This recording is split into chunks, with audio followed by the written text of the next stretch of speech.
الحمد لله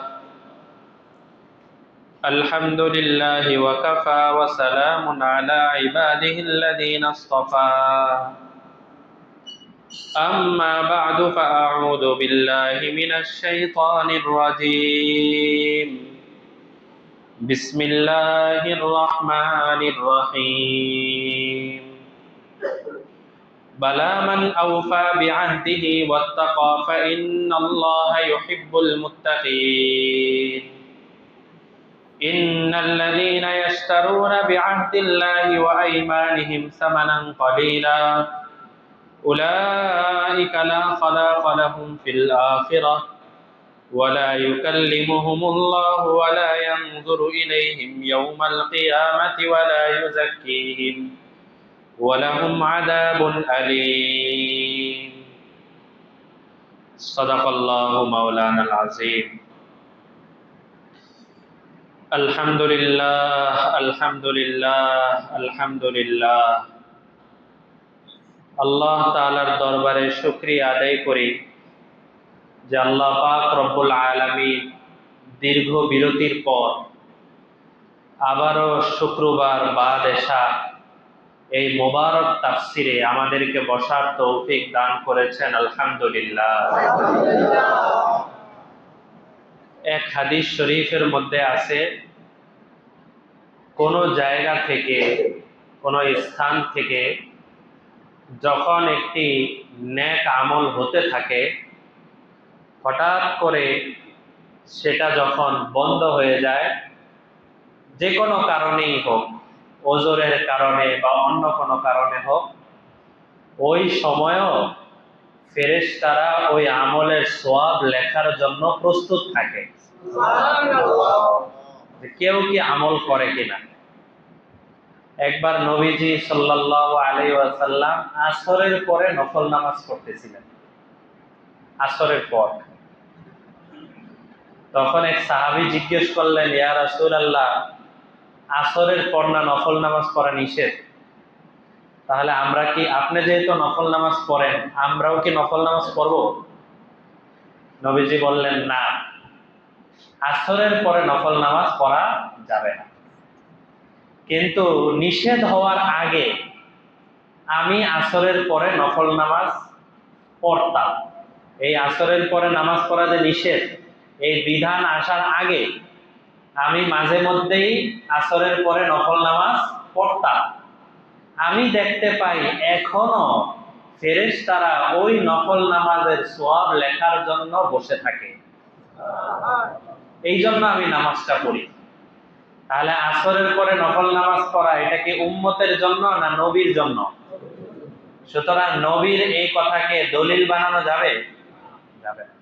অনেক মানুষ এটা বুঝে না, মনে করে হাদিসের মধ্যে যা আছে সবকিছুই আমাদের নিয়ে আসতে হবে।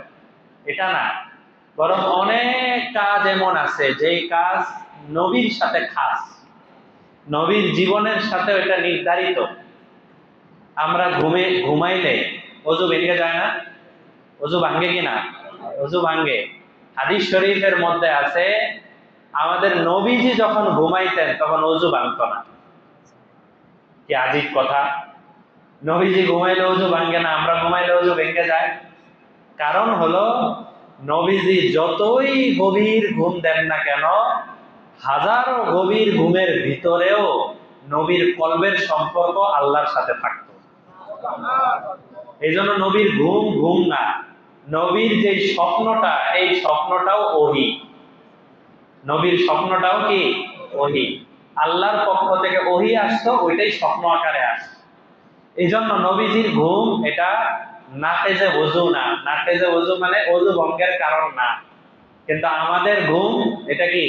নাকেজে ওযু, ওযু ভঙ্গের কারণ। আমরা ঘুমালে ওযু ভেঙে যায়। তো এরকম হাদিসের মধ্যে অনেক বিধান এমন আছে, যেই বিধানগুলো কখনো ইসলামের শুরু যুগে ছিল, কখনো এমন আছে যে বিধানগুলো নবীর সাথে খাস, কখনো আছে যেটা নবী শেষ জমানায় গিয়ে ওই বিধান নিষেধ করে দিয়েছেন।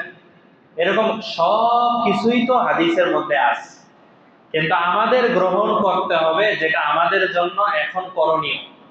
এখন আমল করতে হবে, এখন আমার জীবনে লাগবে, ওই জিনিসটা হলো হাদিস থেকে আমার গ্রহণ করতে হবে। যদি এমন হতো যে হাদিসে যা আছে সেটাই আমরা করতে পারতাম, তাহলে কোনো হাদিসের কিতাবের ব্যাখ্যা লেখার দরকার ছিল না। হাদিস আছে, বা সাথে সাথে আমরা কি করে ফেলবো, আমল করে ফেলবো। কিন্তু প্রত্যেকটা হাদিসের কিতাবের ব্যাখ্যা লেখা আছে, এই হাদিসের ব্যাখ্যা লেখা আছে, হাদিসের ব্যাপারে সাহাবাই কেরামের ব্যাখ্যা দেওয়া আছে। কেন? কারণ কোন হাদিস, কোন ব্যাখ্যা, কোন সময় কি আমল করতে হবে, এটা ব্যাখ্যাকারীরা, সাহাবাই কেরামরা যারা উপস্থিত ছিলেন তাদের মত অনুযায়ী যে অবস্থাটা হবে, সেই মত অনুযায়ী আসল ফায়সালা হবে। বুঝে আসছে বিষয়টা? এই জিনিসগুলা আমরা অনেক সময় বুঝি না। আমাদের দেশের অনেক দল আছে, তারা অনেক সময় বুঝে না, অথবা বুঝেও সাধারণ মানুষদের কাছে প্রচার করতে থাকে, যে কারণে মানুষ গোমরা হয়ে যায়, ভুল পথে চলে যায়। যাই হোক, তো আমরা দীর্ঘ সময় আলহামদুলিল্লাহ প্রতি শুক্রবারে এশার নামাজের পরে আমাদের এই বাইতুল মামুন মসজিদের মধ্যে কোরআনের তাফসিরের একটা মজলিস বসে যায়, বসে না? হাদিসের ফায়সালা অনুযায়ী যে জায়গায় আল্লাহর কথা হয়, যেখানে আল্লাহর আলোচনা হয়, আল্লাহর জিকির হয়, দ্বীনের কথা হয়, এই জায়গাটায় শুধু এই 150-200 মানুষ বসা থাকে না, বরং চতুর্দিকে ফেরেশতারা একজনের উপরে একজন একদম আসমান পর্যন্ত পৌঁছে যায়। তো আমাদের এই মজলিস প্রতি শুক্রবারে রমজানের কারণে বন্ধ ছিল, রমজানের তারাবি ইত্যাদির কারণে আমরা নিয়মিতই কোরআন থেকে কিছু আলোচনা করেছি। এখন আমরা ধারাবাহিকভাবে আবার এই মজলিস শুরু হচ্ছে। আমরা সব সময় থাকার চেষ্টা করবো তো ইনশাআল্লাহ, নিজেরাও থাকবো, অন্যদেরকেও দাওয়াত দিব। অনেক সময় এমন হতে পারে, আপনি যদি কাউকে নামাজের কথা বলেন, আপনি আপনার কোনো পরিচিত মানুষকে দ্বীনের পথে দাওয়াত দিচ্ছেন, দেখবেন অনেক সময় অনেকে আছে রাগ হয়ে যায়। হ্যাঁ, তুমি হুজুর হইছো, হও, তুমি থাকো, আমাকে বলো না। এই জাতীয় অনেক ধরনের অবস্থার শিকার হতে হয়, অনেকের মন খারাপ হয়ে যায়। তারপরেও এই দাওয়াতের কাজ চালু রাখতে হয়। একটা সহজ পদ্ধতি হলো যে পাশের পরিচিত জন যারা আছে তাদেরকে অন্য অনেক কথা না বলে এই কথা বলা যে এশার পরে হুজুর তাফসির করে, চলো আমরা তাফসিরে যাই। 1 দিন 2 দিন 5 দিন 10 দিন আপনি বুঝিয়ে শুনিয়ে একটু আনার চেষ্টা করেন, মুসল্লি বাড়ানোর চেষ্টা করেন। এই কোরআনের কথা কাফেরদের হৃদয়ে একবার পড়ার পরে যদি তারা মুসলমান হতে পারে, আমরা মুসলমানদের হৃদয়ে যদি বারবার পড়তে থাকে প্রতি শুক্রবার, তার জীবন কি পরিবর্তন হবে না? হবে। এবং তার জীবন পরিবর্তনের পিছনে হুজুরের বয়ান তো আছেই, আপনি যে নিয়ে আসছেন আপনারও একটা অবদান আছে, আপনারও একটা অবদান আছে। আশা করা যায় তার জীবন পরিবর্তনে আপনিও সওয়াব পেয়ে যাবেন। আমরা পারবো না ইনশাআল্লাহ? আল্লাহ আমাদেরকে তৌফিক দান করেন। আমরা রোজার আগে সূরা আলে ইমরানের 75 নাম্বার আয়াত পর্যন্ত আমরা তাফসীর করেছিলাম। আজকে আপনাদের সামনে 76 নাম্বার আয়াত এবং 77 নাম্বার আয়াত, এই 2 আয়াত তেলাওয়াত করেছি। এই 2 আয়াতের মধ্যে ইসলামের একটি গুরুত্বপূর্ণ বিধান, যে এক বিধান না মানার কারণে বহু বিপদের সম্মুখীন আমাদের হতে হচ্ছে, ওই বিধানের কথা আল্লাহ তাআলা এখানে বলেছেন।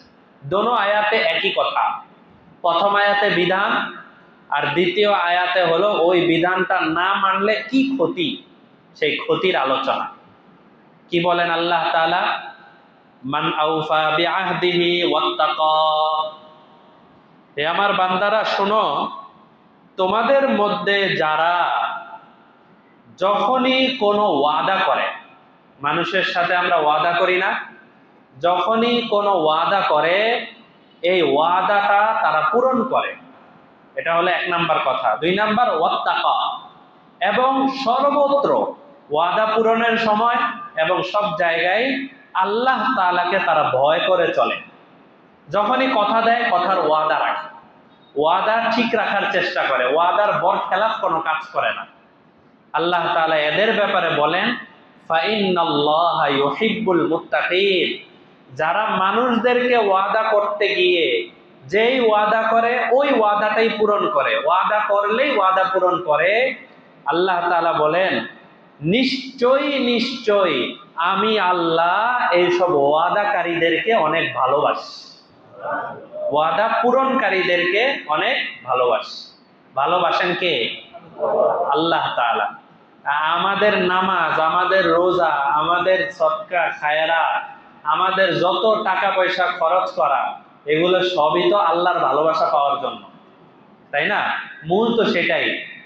একবার এক বুজুর্গ একবার বলতেছিলেন আর কি, কথায় কথায়, যে আল্লাহ আপনি যদি আমাকে জান্নাত দিয়ে দেন কিন্তু আপনার ভালোবাসা আমাকে না দেন, তাহলে ওই জান্নাতের আমার কোনো দরকার নেই। এটা কেন বুঝাইতে চাইলেন?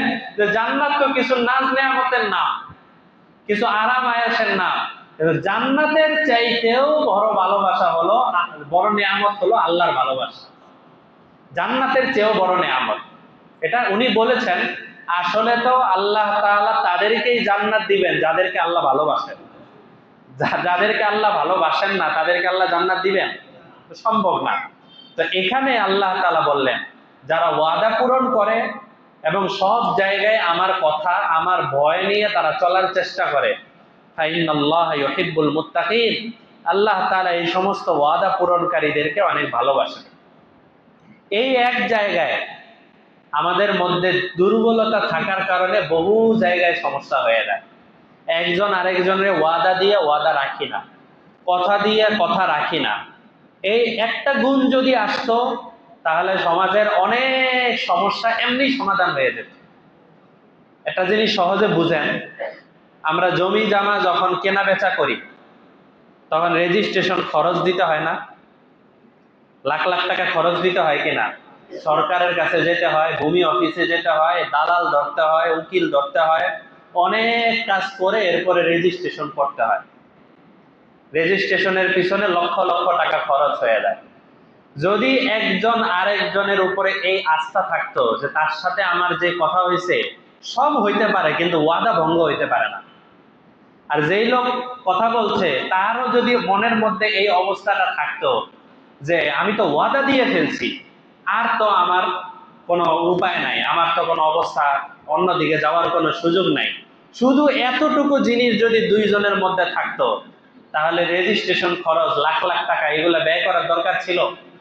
এই সমস্ত জমি জমা দলিল ইত্যাদি কাগজপত্র যা আছে, তোমার প্রমাণ কি, প্রমাণ দাও ইত্যাদি যত যা কিছু দরকার, এগুলো 100-150 বছর 200 বছর আগে ছিল। তাহলে যুগ যুগ ধরে মানুষ জমি কেনা বেচা করছে না? করছে। কেন? একজন আরেকজনের স্বাভাবিক অন্য পণ্য যেভাবে বেচা কিনা হয় ওইভাবেই তো বেচা কিনা হয়েছে। হ্যাঁ, হয়তো 2জন 4জন 10জন সাক্ষী রাখতে হয়েছে, যেহেতু বড় বেচা কিনা সাক্ষী রাখতে হয়েছে, কিন্তু আলাদাই কাগজপত্রের পিছনে বহু টাকা পয়সা খরচ করতে হয়। কেন?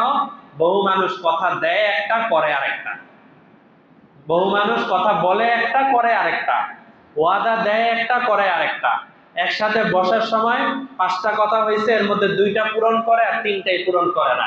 যে কারণে যাই কথা হয় প্রত্যেকটা কথার মধ্যে, আলোচনার মধ্যে আসে যে যাই হোক আমাদের যত শর্ত টর্ত আছে চলো একটু আমাদের স্ট্যাম্প নিয়ে আসো, কাগজপত্র লেখো, সাক্ষী লাগাও, উকিলের টাকা দাও, ভেন্ডারের টাকা দাও, কত কিছুর পিছনে খরচ করতে হয়। কেন?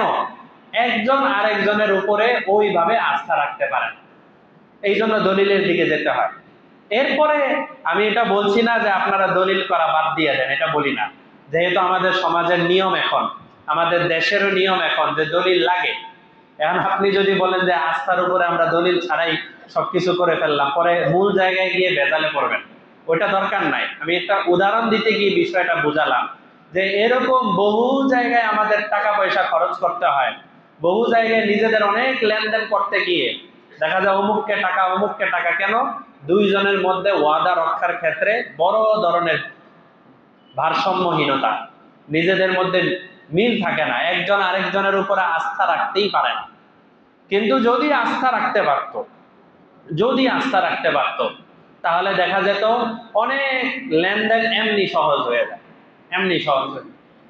একবার আমি রাস্তা থেকে ডাব কিনতেছিলাম, তো ডাবের হঠাৎ করে ডাব বানানো শেষ, মানে ডাব ফুটা করে আমার হাতে দিবে, পকেটে হাত দিয়ে দেখি যে আমার পাঞ্জাবি পরিবর্তন করে আসছি, পকেটে টাকা নাই, মানে আগের পাঞ্জাবিতে টাকা রয়ে গেছে। তো ডাবওয়ালারে বললাম যে ভাই আসলে আমার টাকাটা আনতে ভুলে গেছি, আপনি ডাবটা রাখেন, আমি বাসার থেকে টাকা নিয়ে এসে পরে ডাব কিনতেছি। উনি আমারে বললেন যে আপনি ডাব নিয়ে যান, পরে এসে টাকা দিয়ে যান। উনি আমারে চিনে না, আমি ওনারে চিনি না। পরে আমি ওনারে বললাম যে আমি যে নিয়ে যাব, আপনি আমার উপরে বিশ্বাস রাখতে পারেন, যদি আমি না দিলাম। পরে সে আমারে বলল যে আপনি গায়ে যে পোশাক লাগাইছেন এই পোশাকওয়ালারা মিথ্যা কথা বলে না, এরা ওয়াদা খেলাফ করেন। আমি তো আসলে ভালো মানুষ হতে পারি নাই, কিন্তু এই যে একটা পোশাক, এই পোশাকের উপরে আস্থা রেখে সে আমাকে তার পণ্য দিয়ে দিচ্ছে, যদিও মনে হতে পারে যে পণ্যটা সাধারণ, কিন্তু পণ্য দিয়ে দিচ্ছে কেন? এতটুকু আস্থা যে উনি ওয়াদার বরখেলাপ করতে পারে না, ওনার মধ্যে আল্লাহর ভয় আছে বলেই স্বাভাবিক সমাজের অন্য সবার মতো না, বরং রসুলের তরিকার পোশাক পরছে। এই যে একটা আস্থা, এই আস্থার কারণে পণ্য দিয়ে দিচ্ছে, আমিও পণ্য নিয়ে আসতেছি, আবার ঠিকই টাকা বুঝিয়ে দিচ্ছি। এই যে কাজগুলো কেন? সবকিছুর পিছনে মূল হলো ওয়াদা রক্ষা করা। একজন আরেকজনের ওয়াদা রক্ষা করলেই দেখা যায় যে এই জাতীয় আস্থা তৈরি হয়। ওয়াদা রক্ষা নাই, আস্থাও তৈরি হয় না। আগেও আপনাদেরকে বলেছি যে কিয়ামত পর্যন্ত কাউকে নির্ধারিতভাবে বলা যাবে না এই লোকটা মুনাফিক। এটা বলা যাবে? বলা যাবে না। এই আদেশ, এরকম বিধান আমাদের প্রতি নাই। আমরা মুসলমানই সবাইকে, যারা কালেমা পড়ে তাদেরকে আমরা মুসলমান বলেই স্বীকার করি, কাউকে আমরা বলতে পারবো না। নবীজি বলে গেছেন মুনাফিক তো বলা যাবে না, কিন্তু মুনাফিক আসতে থাকবে কিয়ামত পর্যন্ত। কিয়ামত পর্যন্ত মুনাফিক আসতে থাকবে, যাদের মধ্যে তিনটা স্বভাব থাকবে। এক নাম্বার, কথা বললেই মিথ্যা কথা বলে। দুই নাম্বার, ওয়াদা করলেই ওয়াদার খেলাফ কাজ করে। তিন নাম্বার, তার কাছে কেউ টাকা পয়সা আমানত রাখুক বা অন্য কিছু আমানত রাখলেই সে ওই আমানতটা বরখেলাফ করে, ওই আমানতটা সে নষ্ট করে দেয়। কথা বললেই মিথ্যা কথা, ওয়াদা করলেই ওয়াদা খেলাফ করা, আমানতকে নষ্ট করা, এই তিনটা জিনিস যাদের মধ্যে থাকবে এরা আসলে মুনাফিক চেনার একটা আলামত। এবার আমরাই চিন্তা করি, আমরা তো মুসলমান, নামাজ পড়ছি, কিন্তু আমরা কি মুনাফিকদের কাতারে চলে গেছি কিনা? আমরা কি মুনাফিকদের মতো হয়ে যাচ্ছে কিনা? আর এই তিনটা বিষয় এমন, কথা বললে সত্য বলা, ওয়াদা করলে ওয়াদা খেলাফ কাজ না করা, বরং ওয়াদা পূরণ করা, এই জিনিসগুলো এমন, যদি কোনো মানুষ এমন হয়ে যায় যে এই জিনিসগুলো সে আমল করে নেয়, তাহলে তার জীবনের অনেক গুনাহ এমনি দূর হয়ে যাবে। আগে বলছিলাম না একটা ঘটনা, অমুসলিম মুসলমান হয়েছে, মুসলমান হওয়ার পরে নবীর কাছে এসে বলতেছে, ইয়া রাসূলুল্লাহ, আমি মুসলমান হয়েছি, নামাজ পড়বো, রোজা রাখবো, দান খয়রাত করবো, যা করা দরকার আমি সবকিছু করব, কিন্তু তিনটা কাজ আমি কোনোদিন ছাড়তে পারবো না। এক নাম্বার হইলো, আমার মধ্যে যখন চাহিদা তৈরি হয় আমি জিনা ব্যভিচার করে ফেলি, এটা আমি ছাড়তে পারবো না। দুই নাম্বার, আমার মধ্যে যখন মদ খাওয়ার নেশা উঠে তখন আমি মদ খেয়ে ফেলি, আমি এটা কোনোদিন ছাড়তে পারবো না, আপনার ধর্মে এটা নিষেধ আছে। তিন নাম্বার হলো, মানুষের সাথে কথা বলতে গেলে সব সময় সত্য কথা বলা, এটা আমি পারি না, আমি মিথ্যা কথা বলি, এই জন্য আমি মিথ্যা কথা বলবো। এই তিনটা জিনিস আমাকে ছাড় দিতে হবে। ছাড় যদি দেন তাহলে আমি মুসলমান হয়ে গেলাম, আমি সব বিধান পালন করব। নবীজি তখন তাকে বললেন, ঠিক আছে যাও, সবকিছুই তুমি করো, তোমার মন মতোই সবকিছু থাকবে, শুধু একটা কথা, আমার কাছে যখন আসবা তখন তুমি সত্য কথা বললো, অন্য সব জায়গায় যা মনে চায় সব করি, আমার কাছে যখন আসবা তখন তুমি যা জিজ্ঞেস করবো সত্য কথাটা বলো। দেখছেন, আমাদের কাছে যদি কেউ স্বাভাবিকভাবে বলতো আমি জিনা ব্যভিচার ছাড়তে পারবো না, আমি মদ ছাড়তে পারবো না, আরে তোর মতো মানুষের দরকারই নেই, নবীজি কিছু বলেন নাই, কারণ তার তো সহি বুঝ এখনো আসে নাই। আর সহি বুঝ না আসার আগ পর্যন্ত একজন মানুষকে হিকমতের সাথে দাওয়াত দিতে হবে। হিকমত ছাড়া দাওয়াত দিলে অনেক সময় গোমরাহি হয়। নবীজি বললেন, আমার কাছে যখন আসো তখন সত্য কথা বললো। দেখো, মিথ্যা কথা মুনাফিকরা বলে, মুনাফিকরাই মিথ্যার অভ্যাস তাদের মধ্যে থাকে। উনি বললেন, ঠিক আছে যান, আপনার কাছে আমি সত্য কথা বলবো। চলে গেছেন। এর পরের দিন আসছেন উনি মসজিদে, নবীজি বললেন, কি ব্যাপার, কালকে কি মদ খাইছো? জিজ্ঞেস করলেন কালকে কি মদ খাইছো? উনি জবাব দিলেন যে হ্যাঁ মদ খেয়েছি। আচ্ছা ঠিক আছে, কিচ্ছু বললেন না, চলে গেছে। পরের দিন যখন মদের বোতল হাতে নিছে, ওই সময় চিন্তা করলো মসজিদে নববীতে এত মানুষের সামনে আমাকে উনি জিজ্ঞেস করছেন মদ খাইছো কিনা, আমার স্বীকার করতে হয়েছে, আজকেও তো উনি জিজ্ঞেস করবেন। আমি তো বলে আসছি নামাজ রোজা সবকিছু পালন করব, তো নামাজে তো যেতেই হবে, আর উনার সামনে সত্য কথাটা তো বলতেই হবে। মদের বোতল হাতে নিয়েও উনি মদের বোতল ভেঙে ফেলে দিচ্ছে, জিনা ব্যভিচার ছেড়ে দিছেন। সত্য কথা নবীজির সামনে এসে স্বীকার করছেন যে আমি মাত্র কয়েকদিন জিনা ব্যভিচারে লিপ্ত ছিলাম, কয়েকদিন মদের মধ্যে লিপ্ত ছিলাম, এরপরেই আমি এই সমস্ত কিছু ছেড়ে দিচ্ছি। আপনাদেরকে কি বললাম যে এই দুইটা স্বভাব, কথা বললে সত্য বলা, ওয়াদা করলে ওয়াদা পূরণ করা, এই দুইটা যদি কারো মধ্যে চলে আসে তাহলেই তার বহু গুনাহ এমনি দূর হয়ে যাবে। কারণ সে মিথ্যা বলতে পারবে না। মিথ্যা তো এমন জিনিস যে একটা সত্যকে ঢাকার জন্য কখনো 100টাও মিথ্যা কথা বলতে হয়, সত্য একটা ঢাকার জন্য। সত্য কথাটা বলে দিলাম, কি হয়েছে, একজন হয়তো একটু আমার সাথে মন খারাপ করছে, সত্য কথা বলার কারণে সে আমার সাথে একটু খারাপ আচরণ করছে, এটাই তো হবে, খারাপ আচরণ হয়েছে। সত্য কথা বলার কারণে সে তো আমাকে একেবারে হত্যা করে দিছে, আমাকে অনেক কিছু করে ফেলছে, এরকম না। আমি আমার মতো করে সত্যের উপরে থাকি। আল্লাহ রসুল বলে দিছেন সত্যই মানুষকে মুক্তি দেয় আর মিথ্যা মানুষকে গোমরাহ করে। কারো ব্যাপারে যদি জানা যায় যে এই লোকটা এই কথাটা মনে হয় মিথ্যা বলতেছে, দেখা যায় তার ওইটার উপরে আরেকটা প্রশ্ন করবে, ওই কথাটাও মিথ্যা বলবে, ওইটার উপরে আরেকটা প্রশ্ন করবে, এই কথাটাও মিথ্যা বলবে, এইভাবে মিথ্যার উপরে মিথ্যা চলতে থাকবে। প্রথম কথাই সত্য বলে দিই, হয়তো আমার অপরাধ ছিল, আগে অপরাধ ছিল একটা, এখন সত্য বলতে থাকলে ওই একটা অপরাধী থাকবে, অপরাধ আর দুইটা পাঁচটা হবে না। কিন্তু মিথ্যা বলতে থাকলে আমার অপরাধ একটার জায়গায় এখন 10টা হয়ে যাবে। বুঝে আসছে নাকি? এই জন্য আল্লাহ তাআলা এখানে বললেন যারা ওয়াদা পূরণ করে এবং আমার ভয় নিয়ে চলে, আমি আল্লাহ এদেরকে নিশ্চয়ই নিশ্চয়ই অনেক বেশি ভালোবাসি। 2 নম্বরে আল্লাহ তাআলা বলেন এই একই কথা, ইন্নাল্লাযীনা ইয়াশতারুনা বিআহদিল্লাহি ওয়া আইমানিহিম সামানান কলিলা। এটাও আমাদের সমাজে অনেক আছে। আল্লাহ তাআলা বলেন সমাজে কিছু মানুষ আছে, কিছু বান্দা আছে, এরা আমার কাছে যে ওয়াদা করছে, মানুষের সাথে যে আইমান করছে, কসম করছে, আইমান মানে হলো কসম, যে কসম করছে, একজন এসে তাকে বলে তুমি যে ওয়াদাটা ওই জায়গায় করে আসছো, যাও তোমাকে আমি 10,000 টাকা দিলাম, দয়া করে ওই ওয়াদাটা আর তুমি রাখো না। সামানান কলিলা, আল্লাহ তাআলা বলেন সামানান কলিলা, সামান্য কিছু টাকার বিনিময়ে আমার সাথে কৃত ওয়াদা, মানুষের সাথে কৃত ওয়াদা, এগুলো সব সে হালকা টাকার বিনিময়ে সব শেষ করে দেয়।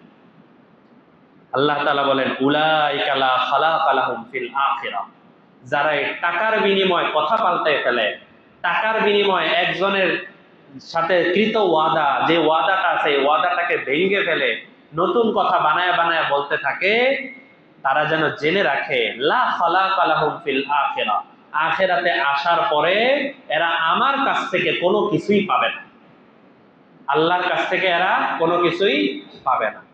ওয়ালা ইউকাল্লিমুহুমুল্লাহ, দেখেন এই আয়াতটা বড় কঠিন লাগে, আমরা যদি পড়ে যাই এর মধ্যে, বিশেষ করে যারা অনেক ক্ষেত্রে মধ্যম তবকায় থাকে, মানে এই পাশেও লেনদেন হচ্ছে এই পাশেও লেনদেন হচ্ছে, মাঝখানে যারা মিডিয়ার কাজ করে, দেখা যায় এদের মাধ্যমে একজন টাকা দেয়, টাকা দেওয়ার পরে যে আমাদের ওই বৈঠকে যে কথা হয়েছে ওটা ঘুরাইয়া আপনি এইভাবে সাইজ করে দিয়ে, আবার এই পক্ষ থেকেও টাকা খায়, এভাবে টাকা খেয়ে খেয়ে খেয়ে খেয়ে এটাই তার জীবন যাপনের মাধ্যম।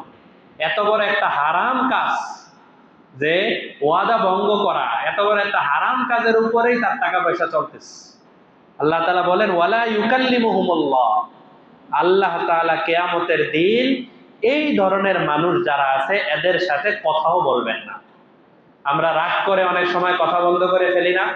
হাদিস শরীফে আছে মুমিন মুমিনের সাথে ব্যক্তিগত আক্রোশের কারণে কথা বন্ধ করা 3 দিনের বেশি এটা জায়েজ নাই, এটা জায়েজ নাই। প্রয়োজনীয় কথা, হ্যাঁ, অনেক সময় এমন হতে পারে যে কথা বলতে গেলেই ঝামেলা হয়, এর সাথে কথা বলতে গেলেই আরো ঝামেলা তৈরি হয়।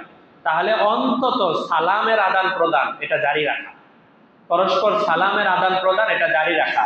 ঝামেলা হইলে আমি একটু দূরে থাকলাম, ঠিক আছে, এটা তার সাথে কথাবার্তা বলতে গেলেই একটা থেকে আরেকটা হয়, এই ঝামেলা হয়। একটু দূরে থাকলাম, একটু কম কথা বললাম, ঠিক আছে, কিন্তু সালামের আদান প্রদানটা অবশ্যই জারি রাখা, দেখা হলে সালাম কালাম করা। তো আল্লাহ তাআলা বলতেছেন যে যারা আমার সাথে ওয়াদা করলো, যে ঠিক আছে এখন ওয়াদা, পরস্পর ওয়াদা করলো, এই ওয়াদাটা কিন্তু শুধু মানুষের সাথে না, ওয়াদা মানেই হলো এই ওয়াদা আল্লাহর সাথে ওয়াদা করা হয়ে যায়। যারা আমার সাথে ওয়াদা করলো, লা ইউকাল্লিমুহুমুল্লাহ, এরপর সামানান কালিলা, সামান্য টাকার বিনিময়ে এরা ওয়াদাকে ভেঙে ফেলে, আল্লাহ বলেন এদের সাথে আমি কাল কিয়ামতের ময়দানে কথাও বলবো না। দুইটা গেল, এক নাম্বার আখেরাতে আমার কাছ থেকে কিছু পাবে না, দুই নাম্বার আমি এদের সাথে কথা বলবো না, তিন নাম্বার ওয়ালা ইয়ানজুরু ইলাইহিম ইয়াউমাল কিয়ামা, এবং কিয়ামতের দিন আমি এদের দিকে রহমতের নজরে একবারের জন্য তাকাবো না। আল্লাহ তাআলা, আল্লাহ রাব্বুল আলামিন, উনি যদি আমার দিকে কিয়ামতের দিন না তাকান, আমি সামনে গেলে উনি আমার দিকে তাকান না, উনি নজর ফিরিয়ে ফেলেন, উনি আমার দিকে তাকানো না, আমার চাইতে হতভাগা আর কে আছে?